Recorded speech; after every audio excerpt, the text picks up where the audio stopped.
Even watching this video, does the thought of work tomorrow make your chest feel tight? You might suffer from headaches or a racing heart just thinking of a specific boss. Many office workers find difficult relationships with bosses harder than heavy workloads. I mean, a boss who criticizes, has unpredictable mood swings, and micromanages everything. In these situations, we often see only two options: endure it silently or quit the job. Yet, psychology suggests a third path that protects self-esteem and lets you lead. That is to view your boss as a research subject to analyze rather than an enemy to hate. Today, I share strategies to handle a toxic boss and lead the situation to your advantage. Listen to Uni's story, surviving every day in an office that feels like a battlefield. Uni's team leader is a notorious and exhausting figure known as the King of Whims. He orders autonomy in the morning, but changes his attitude completely by the afternoon. It is routine for him to yell, asking why things were done without his specific permission.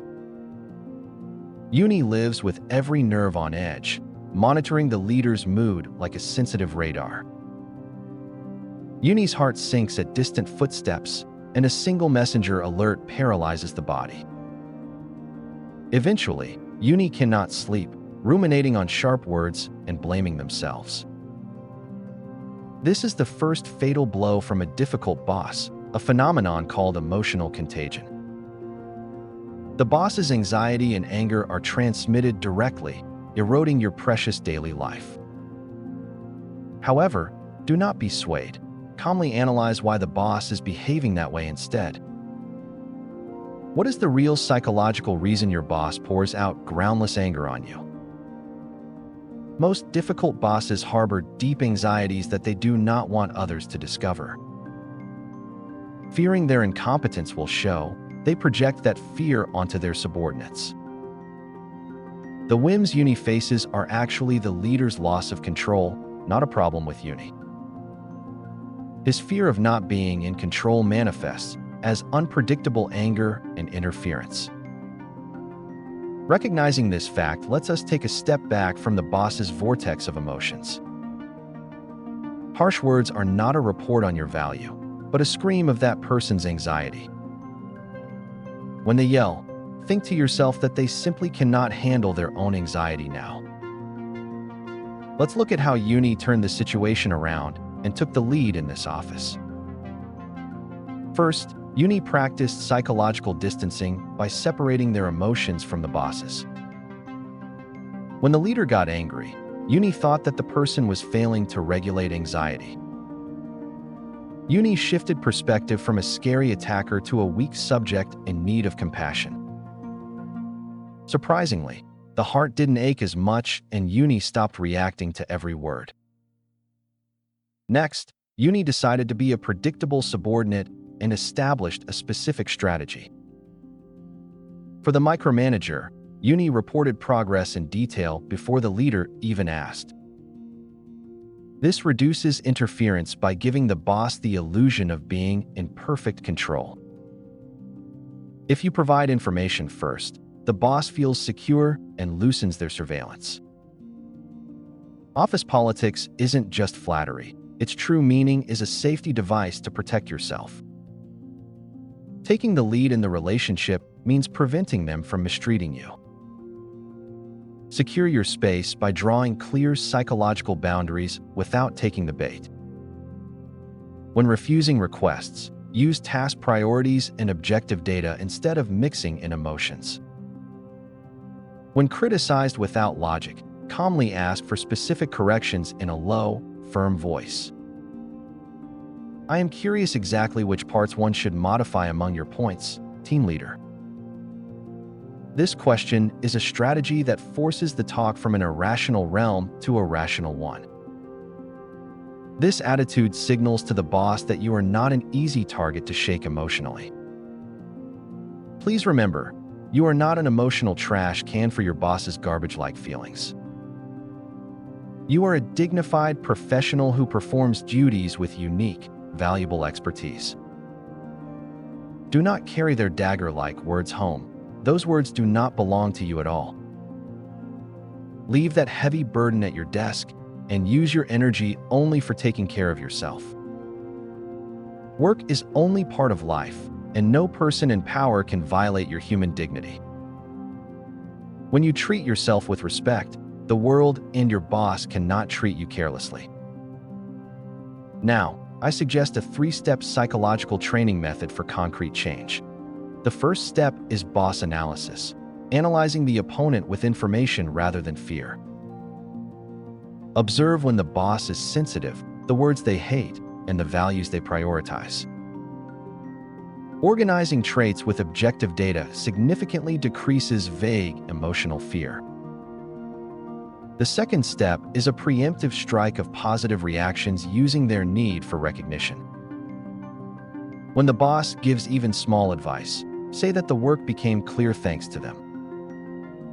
Bosses with high anxiety will perceive you as a trusted ally rather than an enemy.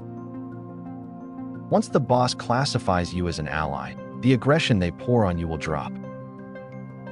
The final step is after-work emotional off-switch training to separate work and life. Before opening your front door, imagine putting all work feelings into a box outside. Inside your home, focus entirely on your own rest and block out the boss's voice. Do not fill your night with resentment toward the boss. You are already doing well enough. Even if they criticize you, it is not your flaw but simply that person's lack of discernment. Ultimately, professional life is about enduring without losing yourself in rough storms. I hope today's techniques become a solid shield in your heart to block any attack. You are not a passive being, but a clever designer who orchestrates your environment. When you believe in your value and act confidently, the toxic atmosphere will change. Tonight, please fall asleep listening to your own peaceful breathing, not harsh words. Your tomorrow will be a little lighter and your steps much more confident than before. A difficult boss is just a supporting character. The protagonist of your life is you. Do not let their mood determine your day. Sovereignty over your emotions belongs to you. Your effort to maintain composure in difficult situations is already professional enough. Sometimes you need flexibility to let demands slide. You don't have to hit every arrow. Mental muscle takes time to build, but steady practice will remove fear of any boss. Uni used to cry every day, but now they have found peace by seeing through the leader. They changed by deciding to change their response rather than trying to change the other. Instead of spending energy on factors we cannot control, we must focus on the inner self. Psychology is the tool that builds inner strength, and you have the ability to use it. When the boss tries to shake you, take a deep breath and imagine your peaceful space. A 3-second pause to calm your emotions will liberate you from being a slave to them. Remember that relationships at work start with an understanding of human psychology. A difficult boss is unfortunate, but they make your psychological strategy sophisticated.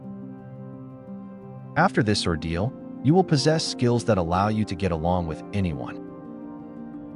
Analyze their illogical behaviors in a notebook.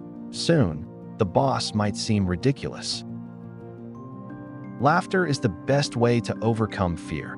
View their absurd outbursts as a comedy. If you think he is acting and you are the audience, your mind will be much more at ease.